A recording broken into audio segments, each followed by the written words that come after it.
बिस्मिल्लाहिर्रहमानिर्रहीम। अस्सलाम वालेकुम। राजा रियल स्टोरी चैनल पर आने वाले तमाम व्यूवर्स को खुशामदीद कहते हैं। वसी और इस बेयाबान में सुल्तान का सफ़ेद घोड़ा सर पट दौड़ा चला जा रहा था। उस घोड़े की पुश्त पर बैठे हुए सुल्तान शदीद थकावट का शिकार हो चुके थे। वो जल्द अज जल्द मिस्र में वापस जाना चाहते थे। उस वक़्त वो दमिश्क के एक वीरान इलाके से गुजर रहे थे, जहाँ दूर दूर तक कोई ज़ीरूह नजर ना आता था। बस था तो सिर्फ रेत का दूर तक फैला हुआ सहरा, जिसकी वसातों को फाड़ते हुए सुल्तान का घोड़ा दौड़ा चला जा रहा था। तभी अचानक बदकिस्मती ने सुल्तान को आ घेरा। एक जोरदार हनहनाहट के साथ सुल्तान का घोड़ा लड़खड़ा कर गिर पड़ा। उसकी तेज रफ्तार की वजह से सुल्तान भी अपना तवाजुन बरकरार ना रख पाए और घोड़े की पूंछ से फिसलकर रेत पर जा गिरे। सुल्तान ने खुद को संभाला और लपक कर अपने घोड़े की जानिब बढ़े। उनका खूबसूरत सफेद घोड़ा जमीन पर बुरी तरह तड़प रहा था। सुल्तान को तशवीश ने आ घेरा। इस तवील सफर में ये घोड़ा उनका वाहिद सहारा था। वो अपने इस सफर को खुफिया रखना चाहते थे, इसलिए काफिले के हमरा सफर ना कर सकते थे। घोड़ा रेत के ऊपर तड़प रहा था। सुल्तान ने गौर से देखा तो उसकी एक टांग कतरे अकड़ाव का शिकार हो रही थी। सुल्तान की ज़हरीक निगाहों ने भांप लिया कि घोड़े की टांग की हड्डी टूट चुकी है। शदीद तेज रफ्तारी के बायस अचानक से घोड़े की टांग को नुकसान पहुंचा था। घोड़ा सफर के काबिल ना रहा था और ना ही सुल्तान उसे उठाकर कहीं ले जा सकते थे। सुल्तान की मजबूरी थी कि उन्हें किसी न किसी तरह अपने मुल्क वापस पहुंचना था। वो जानते थे कि दमिश्क का राजा उनसे बेहद अकीदत रखता है, लेकिन उसके इल्म में आए बगैर दमिश्क से गुजर कर जा रहे थे। मगर अब लगता था जैसे उन्हें राजा की मदद लेना ही पड़ेगी। अभी सुल्तान यही सोच रहे थे कि उन्हें दूर से गर्द व गुबार के एक तूफान सा उठता हुआ नजर आया। सुल्तान के पास खामोशी से इंतजार करने के सिवा और कोई चारा न था। वो खामोश नजरों से उस तूफान की जानिब देखने लगे। जल्द ही आने वालों की शक्लें वाज़ेह होगी। वो तादाद में 4 थे और घोड़ों के ऊपर सवार थे। जल्द उनके पास आ पहुंचे। जैसे ही वो लोग अपने घोड़ों से उतरकर सुल्तान के पास आए तो उन्हें पहचान लिया कि वो यहाँ के राजा की फौज के सिपाही थे। मखसूस लिबास दूर से ही पहचाना जा रहा था। सुल्तान ने अपने चेहरे को इमामे से ढांप रखा था। वो लोग सुल्तान को पहचान ना पाए, इसलिए एक नौजवान ने आगे बढ़कर सख्त लहजे में सुल्तान को मुखातिब किया और बोला, ए अजनबी, तुम कौन हो और दमिश्क की सरजमीन पर क्या कर रहे हो? क्या तुम्हारा इरादा हमारे राजा को कोई नुकसान पहुंचाने का है? क्योंकि मैं देख रहा हूं कि तुम शहर के इस इलाके में से सफर कर रहे हो, जहां आम इंसान जाते हुए ही घबराते हैं। यहाँ सहूलियात ना होने के बराबर हैं और यहाँ की खटानियों की वजह से मुसाफिरों के घोड़े अक्सर मौत के घाट उतर जाते हैं, बिल्कुल इसी तरह जिस तरह तुम्हारे घोड़े के साथ हुआ है। नौजवान ने पलटकर सुल्तान के घोड़े की जानिब देखा, जो अब बेचैन होकर जमीन के ऊपर पड़ा था। उसमें दर्द के मारे अब हिलने जुलने की साख भी नहीं थी। उसमें दर्द के मारे अब हिलने जुलने की सकत भी खत्म हो गई थी। नौजवान ने कड़क लहजे में फिर से सुल्तान को मुखातिब किया और अपने चेहरे से इमामा हटाने को कहा। सुल्तान ने खामोशी से अपने चेहरे पर से नकाब हटा दिया। सामने खड़ा हुआ नौजवान सुल्तान का चेहरा देखकर बुरी तरह से चौंका।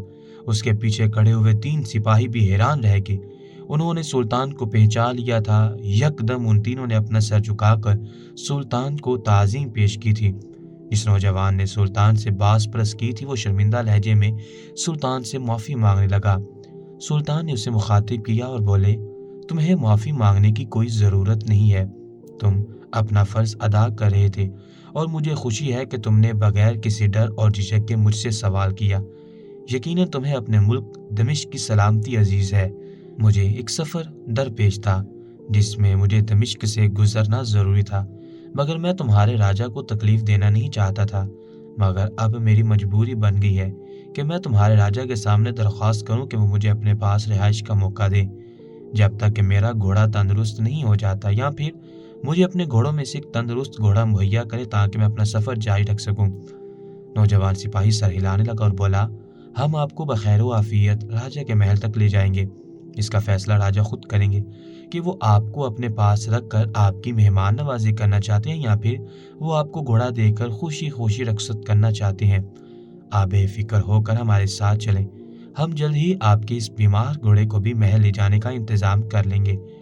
ان کے ساتھ جانا سلطان کی مجبوری تھی۔ سلطان نے غمزدہ نظر اپنے پیارے گھوڑے پر ڈالی۔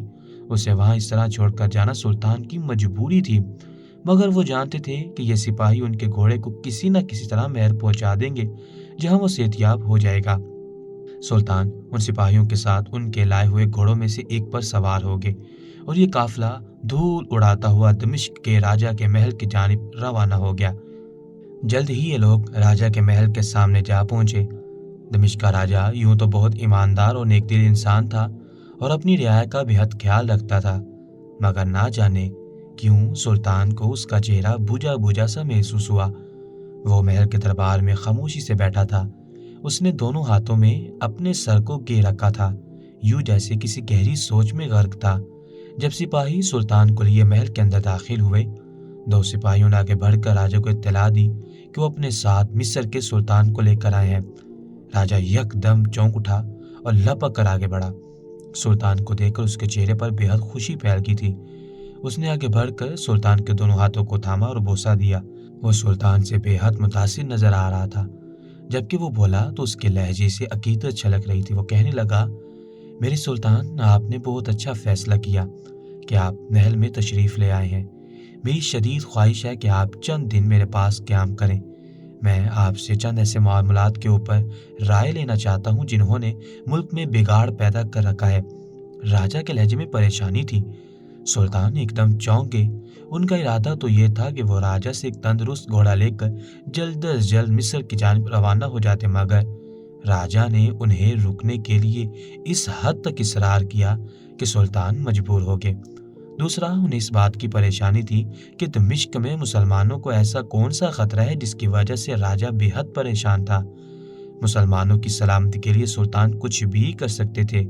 انہوں نے فیصلہ کیا کہ جب تک ان کا بیمار گھوڑا صحتیاب نہیں ہو جاتا، وہ دمشق کے راجا کے محل میں ہی رہیں گے۔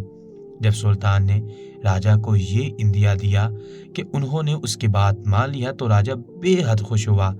تبھی اچانک دربار اور محل کے اندرونی حصے کے درمیان لگا ہوا شاندار پردہ ذرا سا سرکا اور ایک بے حد حسین عورت دربار کے اندر آ گئی۔ جیسے ہی عورت نے دربار کے اندر قدم رکھا، سلطان کو لے کر آنے والے تمام سپاہی یک دم اپنا سر جھکا کر الٹے قدموں دربار سے باہر چلے گئے۔ دربار میں موجود وزیر بھی خاموشی سے دربار سے رخصت ہو گیا۔ سلطان کی نظر راجا کے چہرے پر پڑی تو سلطان بری طرح چونک گئے۔ اب سے کچھ دیر پہلے راجا کو جو چہرہ خوشی اور عقیدت سے منور ہو رہا تھا وہ سیاہ پڑ چکا تھا۔ راجا کے چہرے پر عجیب سی پرمردگی چھلکنے لگی تھی۔ اس حسین عورت نے آگے بڑھ کر ایک نظر سلطان کو دیکھا اور پھر اپنے راجا کی جانب پلٹ کر کہنے لگی، میرے راجا، آپ کے آرام کا وقت ہو گیا ہے۔ اپنے مہمانوں سے اجازت لیجیے اور میرے ساتھ چلیے۔ اگر آپ اتنا زیادہ کام کریں گے تو تھک جائیں گے اور آپ کی صحت متاثر ہوگی۔ پہلے ہی آپ دن بدن کمزور ہو رہے ہیں اور دمشق کو چلانے کی آپ کی صلاحیت ختم ہو رہی ہے۔ سلطان نے پہچان لیا کہ اندر داخل ہونے والی حسینہ دراصل دمشق کی رانی تھی، راجا کی بیوی تھی، جس نے آتے ہی راجا کا ہاتھ تھاما اور اسے لے کر اپنے ساتھ جانے لگی۔ سلطان حیرت سے راجا کو دیکھتے رہے، جو کچھ دیر پہلے تک تو عقیدت کا بت بنا کھڑا تھا، مگر اب اس نے سلطان کو الوداع کہنا بھی ضروری نہ سمجھا۔ یوں لگ رہا تھا جیسے وہ اپنی بیوی کے حکم کے آگے مجبور ہے۔ رانی اسے تقریباً گھسیٹتے ہوئے اپنے ساتھ دربار سے باہر لے گئی۔ جب دربار خالی ہو گیا اور سلطان وہاں اکیلے رہ گئے تو کچھ ہی دیر بعد وزیر اندر داخل ہوا۔ اس نے سلطان کو ایسے اکیلے کھڑے ہوئے دیکھا تو اسے شرمندگی سی محسوس ہوئی۔ اس نے آگے بڑھ کر سلطان سے کہا، ہے سلطان، آئیے، میں نے آپ کی رہائش گاہ کا بندوبست کر دیا ہے، آپ وہاں چل کر آرام کر لیں۔ راجا کی اس طرح چلے جانے پر پریشان مت ہو، ہماری رانی راجا کا بے حد خیال رکھتی ہے۔ سلطان نے وزیر کی بات سن کر یوں سر ہلایا جیسے انہیں بات سمجھ میں آ گئی ہو، مگر انہیں کوئی بات اندر ہی اندر کھٹک رہی تھی۔ رانی کا رویہ راجا کے ساتھ حکمانہ تھا اور راجا کا اس طرح سے غلاموں کی طرح رانی کے ساتھ اندر چلے جانا انہیں کچھ ہضم نہ ہو رہا تھا۔ اگرچہ رانی یوں ظاہر کر رہی تھی کہ دونوں میاں بیوی میں بے حد محبت ہے، مگر سلطان کو یہ محبت کی بجائے کچھ اور ہی معاملہ لگ رہا تھا۔ مگر سلطان نے بہتر یہی سمجھا کہ وہ ان کے ذاتی معاملے میں دخل نہ دے، اس لیے انہوں نے وزیر کے ساتھ جانے میں ہی عافیت جانی۔ جلد ہی وزیر انہیں لے کر ان کے خوابگاہ کی جانب چل دیا۔ راجا نے سلطان کی قیام و طعام کا بہت بہترین بندوبست کروا دیا تھا۔ اتنے کم وقت میں اتنے شاندار اہتمام کو دیکھ کر سلطان کو اندازہ ہو گیا کہ دمشق کا راجا بہت مہمان نواز ہے اور وہ سلطان سے بے حد عقیدت رکھتا ہے۔ سلطان نے رات کا کھانا کھایا اور وضو کر کے عشاء کی نماز ادا کرنے کی تیاری کرنے لگے۔ سفر کے دوران انہوں نے مختصراً نمازیں ادا کی تھی۔ آج رات وہ دل جمی سے عبادت کرنا چاہتے تھے۔ سلطان آدھی رات تک نوافل ادا کرتے رہے اور اذکار کرتے رہے۔ پھر اس کے بعد سفر کی تھکاوٹ ان کے اوپر حاوی ہوگی تو انہوں نے بہتر یہی سمجھا کہ اب سو جانا چاہیے۔ جیسے وہ اپنی مسہری پر لیٹے انہیں نیند نے آ گھیرا۔ سفر کی تھکاوٹ کا اثر تھا کہ انہیں بے حد گہری نیند آئی، لیکن نئی جگہ کے تاثر نے انہیں زیادہ دیر تک سونے نہ دیا۔ کچھ ہی دیر بعد وہ بے چینی سے اٹھ کر کروٹیں بدلنے کے۔ اسی بے چینی میں صبح کاذب کا نگون اجالا چاروں جانب پھیلنے لگا۔ مسجد کے میناروں سے فجر کی اذان بلند ہوتی ہوئی سنائی دی تو سلطان نے وضو بنا کر فجر کی نماز کی تیاری شروع کر دی۔ فجر کی نماز مکمل کرتے کرتے سلطان کے ذہن میں خیال آیا کہ دن بھر کی مصروفیات کے دوران راجا کو شاید ان سے ملاقات کا وقت نہ ملے۔ انہیں اسی وقت جا کر راجا سے وہ تمام معاملات جان لینے چاہیے جن کی وجہ سے وہ پریشان تھے اور سلطان کی رائے لینا چاہتے تھے۔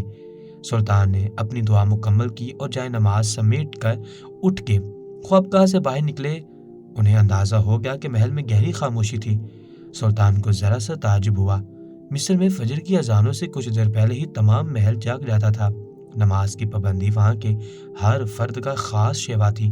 دمشق ایک مسلمان ریاست تھی، مگر اس کے راجا کے محل میں فجر کے وقت چھائی اس خاموشی کو سلطان کوئی نام نہ دے سکے۔ اسی تعجب میں گھرے ہوئے سلطان آگے بڑھتے رہے۔ وہ جانتے تھے کہ اس وقت راجا دربار میں تو نہیں، تاہم اپنی خوابگاہ میں ضرور مل جائے گا۔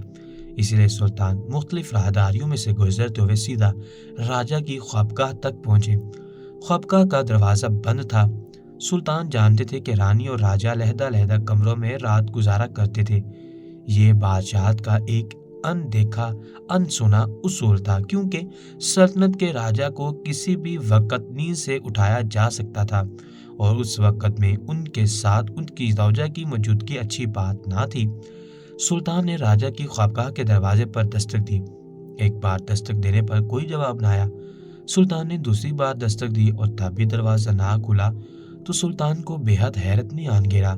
ابھی اجالا چاروں سمت نہ پھیلا تھا، مگر فجر کی نماز ادا کرنے والا انسان تو اس وقت لازمی جاگ جاتا ہے۔ سلطان کے ذہن میں یہ سوچ آئی تو اچانک انہیں راجا کی سلامتی کی فکر ہوئی۔ کیا معلوم راجا ٹھیک بھی ہیں یا نہیں؟ اسی خیال کے پیش نظر سلطان نے زور زور سے خوابگاہ کا دروازہ دھڑدھڑا دیا۔ کچھ ہی دیر بعد اندر سے راجا آنکھ ملتا ہوا باہر برآمد ہوا۔ اس کی حالت دیکھ کر سلطان کو حیرت کا شدید جھٹکا لگا۔ راجا سو رہا تھا؟ اس کا مطلب یہ تھا کہ وہ فجر کی نماز نہیں پڑھتا۔ سلطان نے راجا کو زور سے جھنجھوڑا، کیونکہ اس کی حالت ہی اس قدر غیر معمولی ہو رہی تھی۔ سلطان کو بند آنکھوں سے دیکھتے ہوئے راجا نے منہ میں کچھ بڑبڑایا، جس کی سلطان کو ذرا سمجھ نہ آئی، مگر اس سے پہلے کہ سلطان اس سے کوئی اور سوال جواب کرتے، راجا وہی زمین پر ڈیر ہو گیا۔ سلطان ایک لمحے کو تو گھبرا گئے، مگر جب انہوں نے غور سے دیکھا تو راجا زمین پر پڑا ہوا خراٹے لے رہا تھا۔ سلطان سمجھ گئے کہ وہ اس وقت گہری نیند میں تھا۔ سلطان نے انتہائی تعجب سے راجا کو دیکھا اور اسے اٹھا کر اس کے خوابگاہ کے اندر لے گئے۔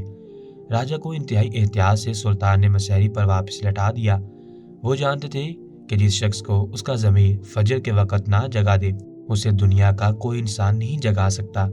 راجا کی ایمان کی حالت پر افسوس کرتے ہوئے سلطان جیسے اس کی خوابگاہ سے باہر نکلے، انہیں راہداری کے آخری سرے پر ایک سایہ سا گھومتا ہوا محسوس ہوا۔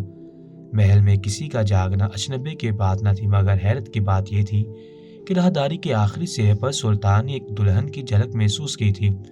صبح کے اس پہر محل کے اندر کون سی دلہن گھوم رہی تھی؟ اس سوال نے سلطان کے اندر کے تجسس کو بیدار کر دیا۔ سلطان تیز تیز قدموں سے چلتے ہوئے آگے آئے۔ راہداری کا آخری سرا محل کے باہری علاقے کی جانب کھلتا تھا۔ باہر وسیع و عریض صحن تھا، جس میں باغیچہ بنا ہوا تھا۔ हल्के नीलगू उजाले में भी सुल्तान ने देख लिया कि राजा की इंतहाई हसीन बीवी दुल्हन के लिबास में राहदारी के आखिरी सिरे पर खड़ी थी। शायद उसने सुल्तान की आहट महसूस कर ली थी। उसका एक कदम राहदारी के अंदर था और एक कदम महल के बाहर जाने वाले दरवाजे में, मगर वो वहीं साख्त खड़ी रहेगी। जब उसने अपने पीछे सुल्तान को देखा, सुल्तान हैरत भरी नजरों से उसे देख रहे थे। दुल्हन के लिबास और जेवरात में वो इस कदर खूबसूरत लग रही थी कि सुल्तान ने शर्मिंदा होकर अपनी नजरें झुका ली। औरत चंद लम्हे तक सुल्तान को घूरती रही और फिर एक झटके से राहदारी में दाईं तरफ मुड़ गई। ये रास्ता वापस महल के अंदर की तरफ जाता था। चंद लम्हे तक सुल्तान को वो राहदारी में तेज तेज भागती हुई नजर आती रही और उसके बाद गायब होगी। शायद वो महल के अंदरूनी कमरों में खो गई थी। इस मंजर ने सुल्तान को इंतहाई हैरत ज़दा कर दिया था। दमिश्क का राजा जो फजर की नमाज भी अदा ना करता था और अपने कमरे में गहरी नींद सो रहा था, और उसकी रानी जिसका कल वाला रवैया देखकर सुल्तान को लग रहा था कि वो अपने शोहर से बेहद मोहब्बत करती है, वो सुबह के इस वक्त जब आसमान में अभी उजाला भी नमूदार ना हुआ था और महल के तमाम अफराद गहरी नींद सो रहे थे, वो दुल्हन के लिबास में क्या कर रही थी। सुल्तान को याद आया उसका रुख महल के बैरूनी जानिब था। क्या वो महल से बाहर जाना चाहती थी? इस सवाल ने सुल्तान को बेचैन कर दिया। उन्हें अंदाजा हो गया कि इस महल की दीवारों में एक ऐसी कहानी पनप रही है जिसके पीछे राज ही राज छुपे हैं। सुल्तान खामोशी से अपने ख्वाबगाह में चले आए। अब उन्हें राजा के जागने का इंतजार करना था ताकि वो उससे बातचीत कर सके। सुल्तान की तवक्को के ऐन मुताबिक राजा दिन चढ़े बेदार हुआ। उसके चेहरे पर गहरी नींद की परछाई थी। आधा दिन गुजर चुका था जब सुल्तान को एक सिपाही ने आकर इत्तला दी कि राजा दरबार में उनसे मुलाकात के ख्वाहिशमंद हैं। सुल्तान दरबार में पहुंचे तो राजा उन्हें देखकर बेहद खुश हुआ और जल्दी से आगे बढ़कर उन्हें ताज़ीम पेश की। सुल्तान ने गहरी नज़र से राजा का जायजा लिया। उसके चेहरे पर गहरी नींद की छाप अभी तक मौजूद थी। उसकी आंखें सूजी हुई थी और सुस्ती और बेजारी उसके हर हर अदा से छलक रही थी।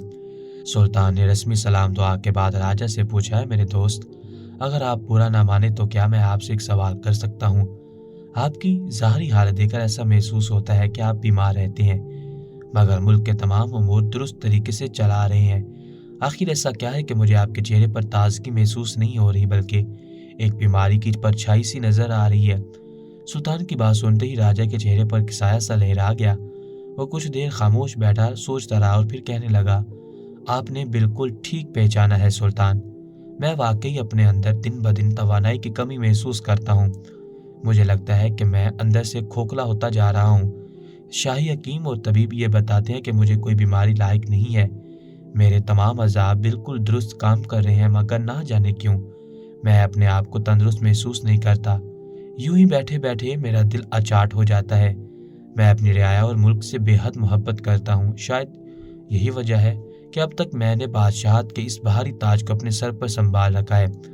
सुल्तान ने राजा की बात काट कर अचानक उससे कहा कि कहीं ऐसा तो नहीं कि आपकी तबीयत में ये सुस्ती और बेजारी फजर की नमाज ना अदा करने की वजह से है, क्योंकि आज सुबह जब मैं आपको जगाने आया तो आप इंतहाई गहरी नींद में थे। इस तरह की नींद में होने का मतलब यह है कि आप रोजाना इस वक्त तक सोने के आदी हैं, इसलिए आपको फजर के टाइम उठाया जाना बर्दाश्त ना हुआ था। क्या ऐसा ही है? सुल्तान की बात पर राजा के चेहरे पर शर्मिंदगी ही फैल गई। वो अपने हाथ मसलने लगा, फिर उसने ठंडी सांस ली और कहने लगा, ऐ सुल्तान, शायद आपको यकीन ना आए मगर मैं सच कह रहा हूँ। मैं बाकी चारों नमाजें इंतहाई पाबंदी से पढ़ता हूँ, मगर ना जाने क्या बात है कि जैसे ही शाम के साए गहरे होने लगते हैं मुझ पर शदीद नींद का गलबा तारी हो जाता है। ऐसी नींद आती है कि दिल करता है कि जहाँ खड़ा हूँ वहीं सो जाऊँ। इसी नींद की ज्यादती की वजह से मैं फजर की नमाज अदा नहीं कर पाता। रोजाना जब मेरी आंख खुलती है तो दिन निकल आया होता है और फजर की नमाज कज़ा हो चुकी होती है। राजा की आवाज में शर्मिंदगी ही शर्मिंदगी थी। सुल्तान खामोश रह गए। उनके पास राजा की बात का कोई जवाब न था। वो तमाम दिन उन्होंने राजा के साथ बातचीत करते हुए गुजारा। राजा को मुल्की मामलात में कई मसाइल का सामना था, जिसे सुल्तान ने अपनी जहानत और अक्लमंदाना मशवरों से हल कर दिया। पूरा दिन सुल्तान को एक अजीब बात पूरी तरह से खटकती रही। वो जब भी जहां भी जाते थे तो उन्हें महसूस होता कि वो दो आंखें उन्हें घूर रही हैं। सुल्तान बेचैन होकर पलट जाते, इधर उधर देखते, मगर किसी को ना पाते। तमाम लोग आस पास अपने काम काज में मसरूफ होते। कई बार सुल्तान को ऐसा लगा कि ये उनका वहम है, मगर उन्हें किसी की नज़रों का इर्तिकाज़ मुसलसल अपने ऊपर महसूस हो रहा था। यूं ही दिन गुजर गया और शाम आ पहुंची। बिल्कुल कल ही की तरह सुल्तान दरबार में जब राजा से गुफ्तगू कर रहे थे तो राजा की बीवी उससे लेने पहुंची। उस हसीना ने एक अदा से राजा का हाथ थामा और उससे बातों के दरमियान ही लेकर दरबार से जाने लगी। राजा ना जाने उसके हुस्न से मुतासिर था या क्या कि चुपचाप घसीटता हुआ उसके पीछे चला गया। राजा चला गया तो सुल्तान का भी दरबार में कोई काम न बचा। वो भी अपनी ख्वाबगाह में आ गए। कुछ ही देर गुजरी थी कि उनकी ख्वाबगाह के दरवाजे पर दस्तक हुई। सुल्तान जो इशा की नमाज की तैयारी कर रहे थे, उन्होंने दरवाजा खोला तो सामने कनीज दूध का एक प्याला लिए खड़ी थी।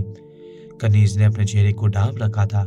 सुल्तान ने जब उससे पूछा कि वो ये दूध का प्याला किसके लिए लाई है तो कनीज बोली, ऐ सुल्तान, मैं मुआज़रत ख्वाह हूँ कि कल मैं आपको ये ख़ास दूध देना भूल गई। मलका ने ख़ास तौर पर यह दूध आपके लिए भिजवाया है। ये हमारी रवायत का हिस्सा है कि हम अपने मेहमानों को दमिश्क की ख़ास भैंसों का दूध पिलाते हैं। यह हमारी तरफ से उन मेहमानों के लिए मोहब्बत की निशानी है। मलका चूँकि इस वक्त आराम कर रही हैं तो वो खुद नहीं आ सकी, मगर उन्होंने मुझे ख़ास ताकीद की थी कि मैं आज रात आप तक ये दूध पहुंचा दूं। सुल्तान ने आगे हाथ बढ़ाकर दूध का वो प्याला ले लिया। दूध की खुशबू और रंगत बेहद अच्छी थी। सुल्तान का दिल चाहा कि वो उसे पी ले। सुल्तान ने अपनी ख्वाहिश का एहतराम किया और 3 घूंटों में वो दूध का प्याला खाली कर दिया। कनीज प्याला लेकर वापस चली गई और सुल्तान जाए नमाज पर खड़े हो गए। कुछ ही देर बाद सुल्तान को गहरी नींद के झटके लगने लगे। सुल्तान को अपना दिमाग मौफ होता हुआ महसूस होने लगा। सुल्तान पूरी कोशिश करने लगे कि वो नींद को झटक कर अपनी नमाज मुकम्मल करे, मगर नींद का हमला इस कदर ताकतवर था कि सुल्तान जाए नमाज पर सजदे की हालत में ही सो गए। चंद ही लम्हों बाद सुल्तान का ज़हन दुनिया और माफिया से बेखबर हो चुका था। जब सुल्तान की आंख खुली तो उनका सर बेहद भारी हो रहा था। वो वैसे ही सजदे की हालत में तमाम रात पड़े रहे थे। उनकी गर्दन अकड़ चुकी थी। उन्होंने खुद को संभालते हुए सर सीधा किया और खड़े हुए। उनकी हैरत की इंतहा ना रही जब उन्हें ख्वाबगाह के पर्दों से अंदर आती हुई रोशनी नजर आई। वो एक झटके से उठे और उन्होंने उठ के पर्दे हटाए। सामने आसमान पर चमकता हुआ सूरज नजर आ रहा था। सुल्तान की हैरत की इंतहा ना रही। उनकी फजर की नमाज कज़ा हो चुकी थी। आखिर ऐसा कैसे मुमकिन था? सुल्तान तो अजानों से भी पहले बेदार हो जाया करते थे और ये उनकी एक दिन की नहीं बल्कि सालों पुरानी आदत थी।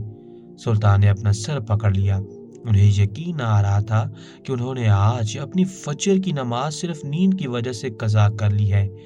यकदम उन्हें रात को पिए जाने वाला वो दूध याद आया। उस दूध के पीते ही उन पर नींद का गहरा हमला हुआ था। सुल्तान के दिल में शक पुख्ता हो गया कि इस महल में ज़रूर कुछ ऐसा था जिसे राजा से छुपाया जा रहा था, और यकीनन गुनहगार को सुल्तान से भी खतरा महसूस हुआ था। इसलिए जो सलूक राजा के साथ होता था वही सलूक सुल्तान के साथ भी किया गया था। मगर गुनहगार कौन था? सुल्तान को यही जानना था।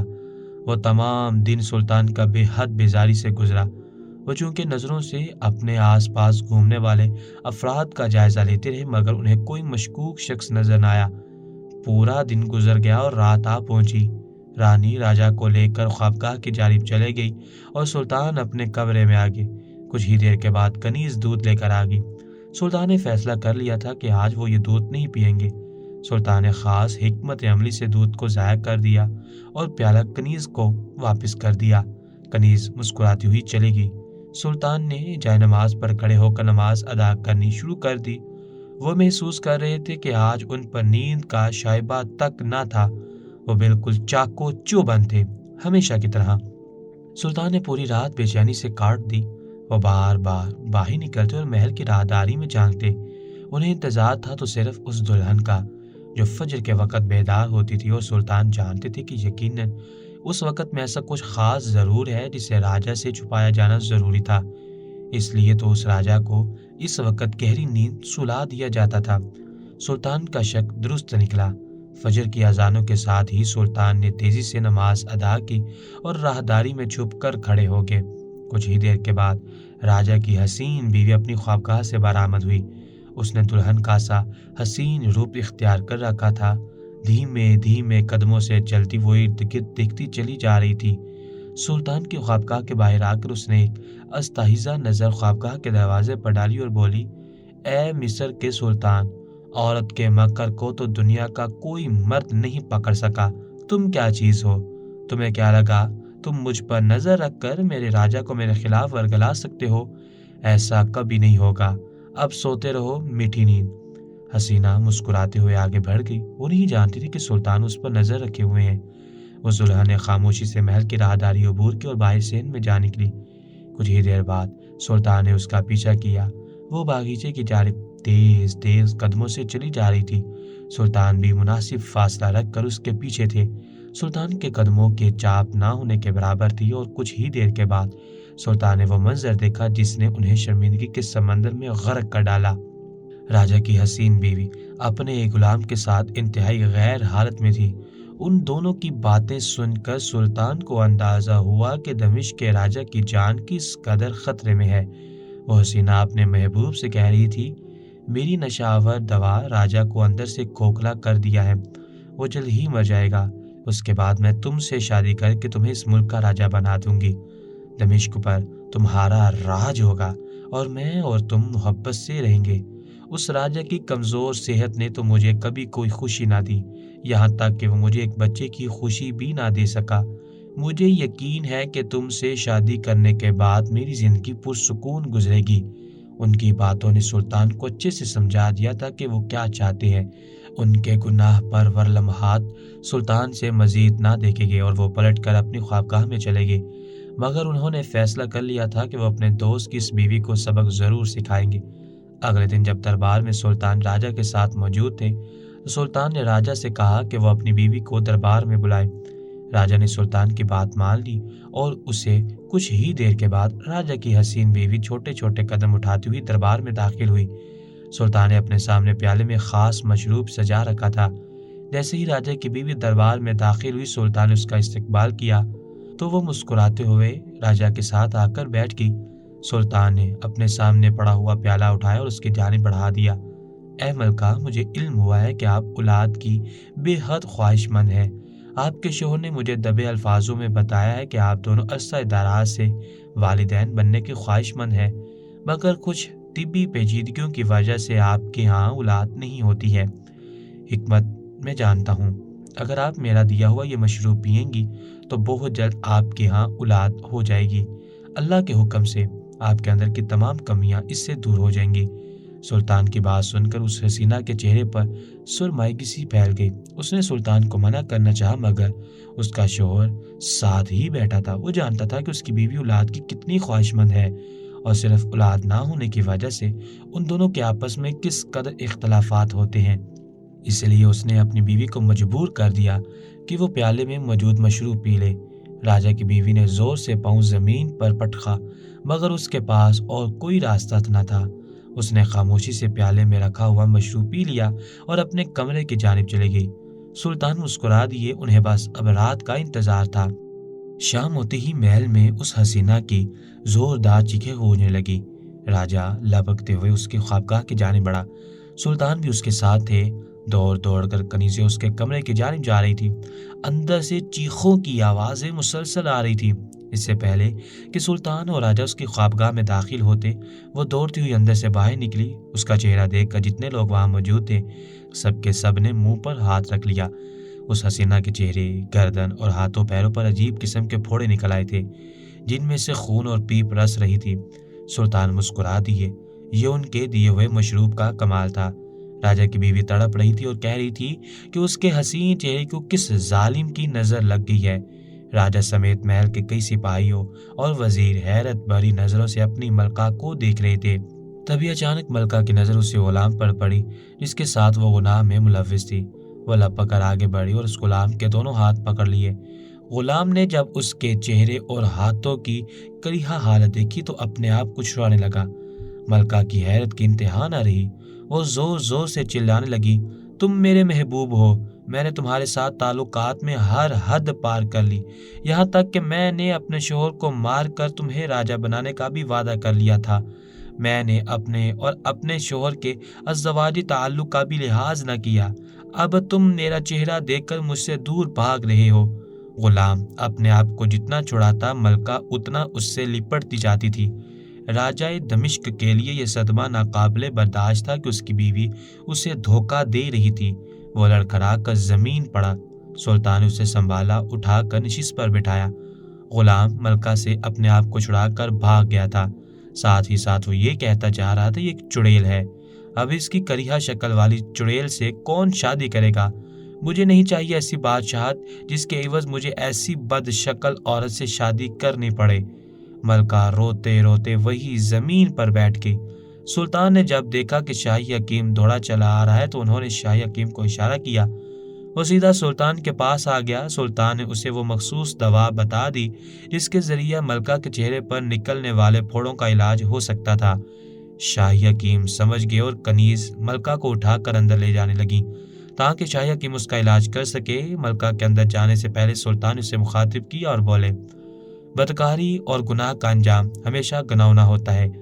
तुम्हारे गुनाहों का आधा सिला तुम्हें इस दुनिया में मिल गया है, मगर तुम डरो उस सिले से जो तुम्हें खुदा ने देना है, और न जाने वो किस रूप में होगा। मलका उस वक़्त कुछ सुनने की हालत में ना थी। बस वो अपने बर्बाद होते हुए हुस्न के लिए बेहद परेशान थी, मगर वो नहीं जानती थी कि उसके साथ इससे भी कुछ बुरा होने वाला है। अगले चंद रोज सुल्तान दमिश्क में ही रहे। उनका घोड़ा सेहतयाब हो चुका था। दमिश्क के राजा ने अपनी रानी को तलाक देकर महल से निकाल दिया था। वो एक बदकिरदार औरत को अपने महल में नहीं रख सकता था। रानी फोड़ों से तो सेहतयाब हो गई थी, मगर वो मुल्क भर में जलील और रुसवा हो चुकी थी। सुल्तान ने जब अपने घोड़े को सेहतयाब देखा तो राजा से रवानगी की इजाज़त चाही। राजा बेहद शर्मिंदा था कि वो सुल्तान का सही तरीके से ख्याल ना रख पाया, मगर सुल्तान ने उसे तसल्ली देकर रवानगी की इजाज़त ले ली। कुछ ही देर के बाद सुल्तान का घोड़ा मिस्र की जानिब सरपट दौड़ा चला जा रहा था। प्यारे व्यूअर्स, अगर आपको हमारी ये कहानी अच्छी लगी तो हमारे चैनल राजा रियल स्टोरी को सब्सक्राइब करें, साथ लगे बेल आइकन को भी जरूर प्रेस करें ताकि इस तरह की प्यारी वीडियो का नोटिफिकेशन पर वक्त आप तक पहुंच सके। शुक्रिया।